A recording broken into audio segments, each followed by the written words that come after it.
IPL मधील मुंबई राजस्थान या सामन्यावर ऑनलाईन बेटिंग प्रकरणी अप्पर पोलीस अधीक्षक अण्णासाहेब जाधव यांच्या पथकाने इचलकरंजीत एका गोदामावर टाकलेल्या छाप्यात 6 जणांना अटक करण्यात आली असून त्यांच्यावर शिवाजीनगर पोलिसात गुन्हा दाखल करण्यात आला आहे। या प्रकरणी शहापूर पोलीस ठाण्याचे पोलीस उपनिरीक्षक महावीर कुटे यांनी फिर्याद दिली आहे।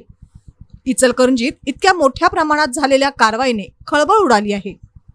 याबाबत पोलिसातून मिळालेली माहिती अशी, सध्या सगळीकडे IPL क्रिकेटचा बोलबाला सुरू आहे। त्यावर मोठ्या प्रमाणात बेटिंग लावले जात असून इचलकरंजीतही बेटिंग केले जात असल्याची चर्चा होती। त्याच अनुषंगाने मिळालेल्या माहितीवरून विशेष पथकाने इंडस्ट्रियल इस्टेट परिसरातील मनीषा एंटरप्राइजेस या फुटवेअर गोदामावर 24 मार्च रोजी सायंकाळी छापा टाकला। त्यावेळी 6 जण मिळून आले। हे सर्वजण मिळून मुंबई इंडियन्स विरुद्ध राजस्थान रॉयल्स यांच्यातील सामन्यावर ऑनलाईन बेटिंग घेत असल्याचे निदर्शनास आले। पार्क 247.com आणि पार्क 333.com या संकेतस्थळाचा तसेच ग्राहकांचे कस्टमर ID व पासवर्ड देऊन बेटिंगसाठी वापर केला जात असल्याचे दिसून आले।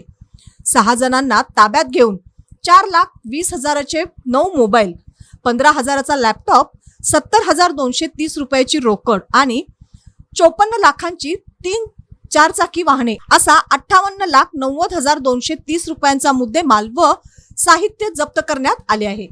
ही कारवाई police constable Ravindra Mahajan, Nitin Jadhav, Nitin Patil, police head constable Mahesh Patil, Mahesh Khot या शहापूर, वडगाव व स्थानिक गुन्हे अन्वेषण पथकातील पोलिसांच्या पथकाने केली। शहरात मोठ्या प्रमाणात IPL वर सट्टा खेळला जात असून त्याची पाळेमुळे खणून काढण्याची मागणी होत आहे। शिवाजीनगर पोलीस ठाण्याच्या हद्दीमध्ये IPL सामन्यादरम्यान बेटिंग चालते अशी माहिती गोपनीय सूत्रांकडून मिळालेली होती। त्या माहितीच्या आधारे आम्ही त्या ठिकाणी माननीय पोलीस अधीक्षक सो यांच्या मार्गदर्शनाखाली एक पथक स्थापन केलं।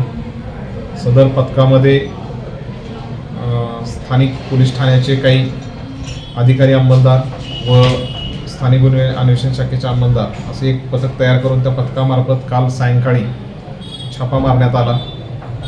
छापा मारल्यानंतर 6 व्यक्ती त्या ठिकाणी IPL बेटिंग त्या ठिकाणी स्वीकारत असल्याचं दिसून आलं।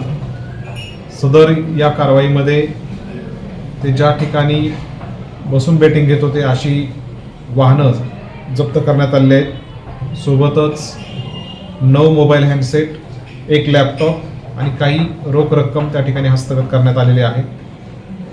सर्व मुद्देमाल 59,05,230 रुपयांचा असून सदर आरोपींना ताब्यात घेऊन हे ॲप त्यांनी कुठून डेव्हलप केलेलं आहे किंवा या बेटिंगच्या प्रकारामध्ये आणखी कोणाकोणाचा सहभाग आहे हे त्या ठिकाणी तपासाअंती निष्पन्न केलं जाणार आहे आणि जे आरोपी निष्पन्न होतील त्यांच्यावरती देखील कडक कारवाई करण्यात येणार आहे।